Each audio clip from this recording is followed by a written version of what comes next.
Shoutout kay Jet tsaka kay Joy yun, shoutout, sila yung may-ari ng ano. Ay na lang kayo sa vlog. So iikot lang ako. Sila yung may-ari na itong NMAX na ito, and pinahiram nila tayo. So thank you. Ikot na tayo. Isa sa nagustuhan ko dito, unang sakay mo pa lang, pansin na pansin mo yung arangkada niya. Grabe. Ewan ko kung may wind noise na naman, medyo semi-sara na lang gagawin ko sa helmet ko. Nahirapan ako kung bakit ng audio ko naman nakaraan kapag nagdadrive ako. Pero ngayon, hindi ko na masyado isasara yung helmet ko. Kung nagustuhan ko sa kanya, yung torque and acceleration niya, konting tiga mo lang. Tanggal natin yung hazard. Oh, grabe, sumara yung helmet ko. Sobrang lakas na ano niya, acceleration niya, sumara ang aking helmet. Grabe talaga. Ang sarap talaga ng maneuverability nito, tsaka balance niya. Iba talaga yung pakaramdam guys kapag ka NMAX yung dinadrive mo. Yung comfort niya na inahatid, yung power, diba? At the same time matipid pa sa gas. Mas malakas siya sa gas of course compared sa mga 125. Pero sa category niya guys, tipid yun sa gas. Talagang hindi ka mabibitin sa power niya. Yung comfort niya habang nakaupo ako dito, sobrang komportable. Mabibigyan ko din or very commendable din ang masasabi ko dito sa kanyang side mirrors. Dahil ano to dahon type, no? Kaya ako yung nagpapapalit ng mga side mirrors or kahit papapalitan ilalagay doon sa ano, sa kabila. Dito nilalagay nila dito yung side mirror. Hindi ako masyado fan nun. Nakakaikot ba ako dito? Makakaikot naman ako. Sige, ikot tayo. So ako, okay na sa akin tong ganitong side mirror. Yung iba gusto niya ng mga big chunk na or mas robust na mga stem ng side mirror tong tangkay niya. Mas gusto nila iba mas makapal. Pero ako okay na to. Hindi naman siya madadali Hindi siya overextending to the point na madadali siya.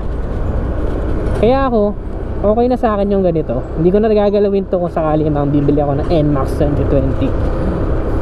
NMAX 2020 ba o Sniper 150? Mag-comment nga kayo sa baba kung anong gusto nyong bilhin ko. Kasi napaplano na ako mag-upgrade. Hindi naman siya totally big upgrade, pero wala lang, for the sake lang na maramdaman mo sa sarili mo na umaabante ka, diba? Masarap sa pakaramdam yung dating mga gusto mo lang na motor is kaya mo nang bilhin nowadays. So nag-iisip pa ako, for the meantime I tried to be as practical as possible, na sinasabi ko na lang sa sarili ko na hindi ko pa ganun kakailangan, and parehas lang din naman ang offer, no? Teka lang, liliko tayo. Sobrang sarap nito, iliko talagang sobrang kapit niya guys. Ang sarap niya ito sa bangkingan. Kahit maliit ang gulong niya, makapit ang gulong, ang dali niyang i-maneuver. Ang lawak pa ng turning radius nito. Hihinto ako, papakita ko sa inyo. Napakalawak ng turning radius nito guys. Hihinto ako yun, idling stop mo. Ang bilis ng ano niya, stop and start system pala. Stop and start system, ang bilis. Pagkahinto ko, umano agad. Usually yung iba after 4 seconds pa or 5 seconds Ito right away, pagka stop ko, huminto agad yung makina niya. Tingnan natin. Okay. So, papakita ko sa inyo turning radius niya. Kina mo? Halos didikit na sa akin, Hindi, lang, dahan-dahan lang kayo kapag niliko nyo ng husto. Dahil ayun yung niya, pwede kayong sumemplang talaga kapag sobrang liko na niya. Ganyang kalawak ang kanyang turning radius. Ganyang kalawak.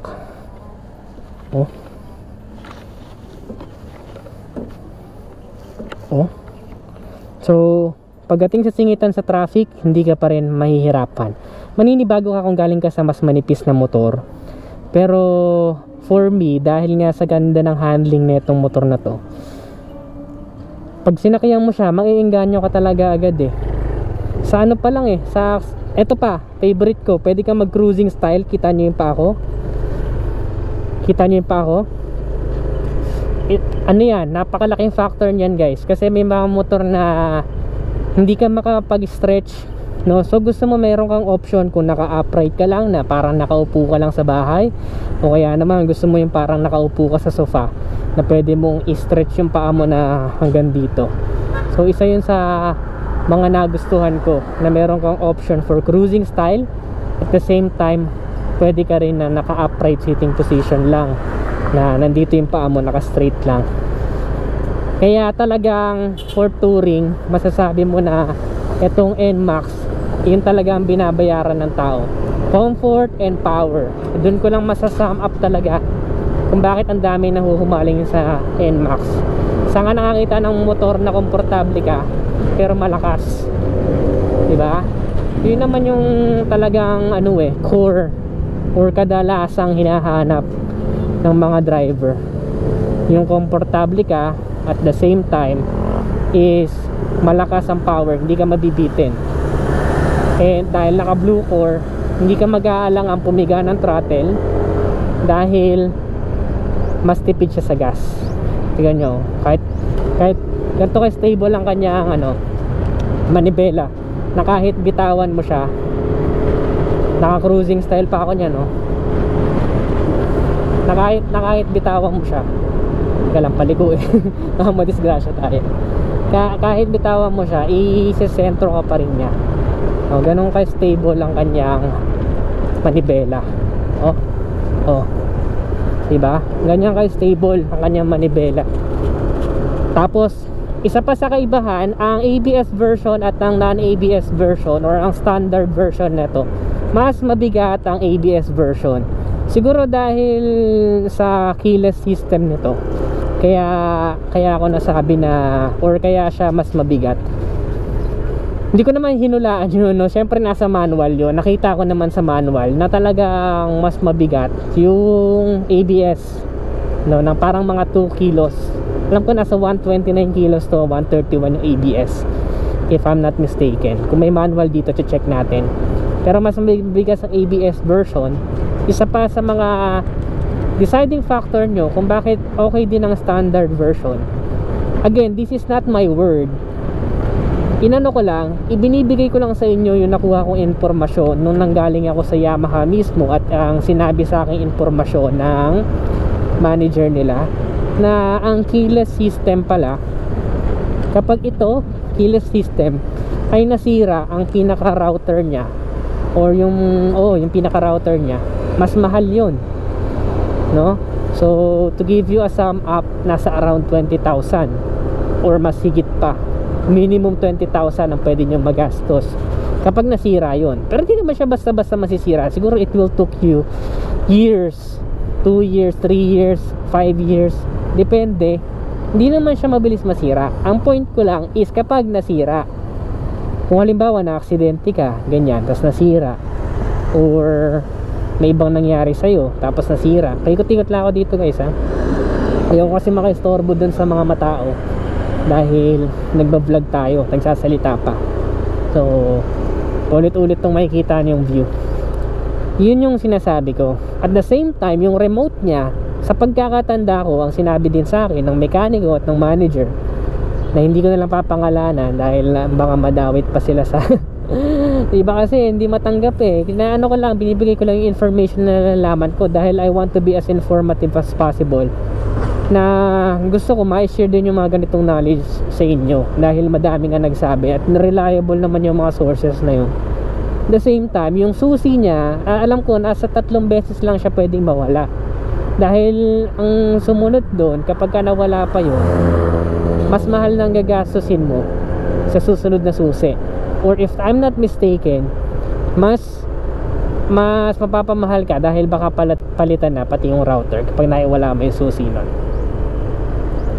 Isa pa din, dahil nga disusi siya, dahil nga keyless remote control siya, isa din sa ano niya is di baterya yung remote. Syempre parang baterya ng orasan yon, so hindi mo alam kung kailan din mawawala ng baterya yon. And don't worry kung mabubusan ng baterya sakaling malaglag ang remote mo, hindi naman hihinto itong motor, no? ang way mo para mabuksan to is yung kanyang 4-digit code. So I'm not quite sure kung merong 4-digit code ang standard version. Tatanungin natin si Jet kung binigyan ba siya ng 4-digit code ng passcode para sa motor na to. Pero I think yung ABS version lang ang meron, no? Yun lang, kasi ito disusi naman to eh. Kaya walang problema kahit palitan mo lang susi, yan. Iba nga napapaduplicate pa yung susi nito eh, sa mga magagaling magduplicate ng susi, diba? Mga kotse, motor na susi, kayang kaya. Regular lang naman ang susi nito eh. So to sum it up, yung mga pinagsasabi ko sa inyo, sobrang nagustuhan ko. Recommendable ba siya? Sulit ba ang NMAX 2020 standard version compared sa ABS version? Hindi ko masasabi na mas sulit siya, pero depende sa inyo, sa mga sinabi ko. Kayo nang bahalang mag-decide kung sulit ba siya sa inyo. Kasi ang deciding factor, magkakaiba naman tayo ng deciding factor, diba? Para sa akin sulit to. Sulit na tong non-ABS version na to. Okay naman ang kanyang brakes. Sige, try natin yung brakes, no? For the sake of the review, try natin yung brakes nya. Wala naman masyadong tao.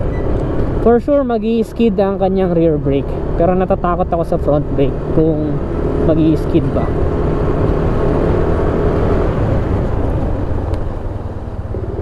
Alright, dahan-dahan piga, hindi ka naman mag-i-skid. Pero pag binigla ako to, mag-i-skid ako for sure. Ayan, at 40s. Ayun, nag-skid na. And 40s, tapos sobrang piga, nag-skid na ako. Try natin yung front. Alright, matibay. Medyo kabado, alam mo nyo guys, medyo kabado na ako sa pag test ng brakes, no? Kasi pag sumemplang ka eh, sayang yung motor eh, kawawa eh. Maliban na lang siguro ko talaga kung for review talaga yung motor na kahit sumemplang ka, okay lang. Pero front brakes, wala namang kahirap-hirap. Alright, wala namang lock at 40s. Usually naman kasi nagbe-brake test ako at 40s, no, usually para medyo safe, magbibigay pa rin ako ng medyo safe na range para sa akin na hindi ako sumemplang. Pero yun, yung rear brake nya nagla-lock siya. Kapag ka mas piniga ko pa yun, mas malakas ang tunog nyan. Ayun. Ewan ko kung rinig nyo eh. Magaan ako pero nag-ano siya, skid. Nag-skid talaga. Yun, sinasaway yung mga nakapark. Ako, di naman ako nakapark eh. Ano naman ako. Yun, oh, ganda ng ano niya, handling niya guys. Ganda ng handling niya. Napaka smooth pa ng engine. Yun ang gusto ko sa kanya. Walang sabit, walang dragging. Walang sabit. Solid, walang sabit guys. Ewan ko kung may wind noise pa rin dito sa ano ko, audio ko, pasensya nyo na kung meron. Hindi ko na alam kung ba anong naiba dito sa aking ano eh. Ano ang naiba dito sa aking setup eh. Sige, last na ikot na ako, parang naboboring na sila. So ayun guys, ito na, torque and acceleration. Last, sarado ko yung helmet ko, tingnan ko may marinig kayo. Ayan. Woo! Kapit talaga ng gulo.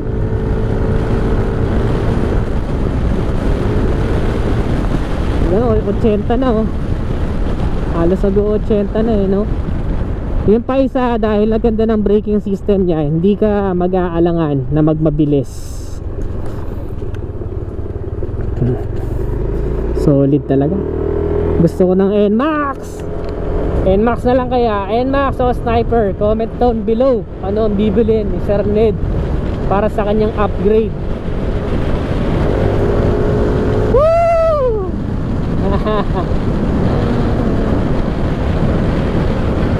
Yeah baby. Yeah baby, NMAX baby. So that's it for today's vlog. Kung nagustuhan mo, don't forget to give this video a thumbs up, subscribe. Ano pa yung iba nyong gustong mapanood, please comment down below. Again, this is Ned Adriano. Habol ko lang, abot siya ng 5'3", kahit 5'2". abot tong NMAX. Always keep it cool and ride safe always. Bye now.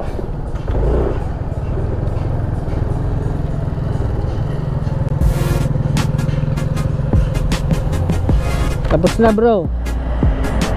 Okay na.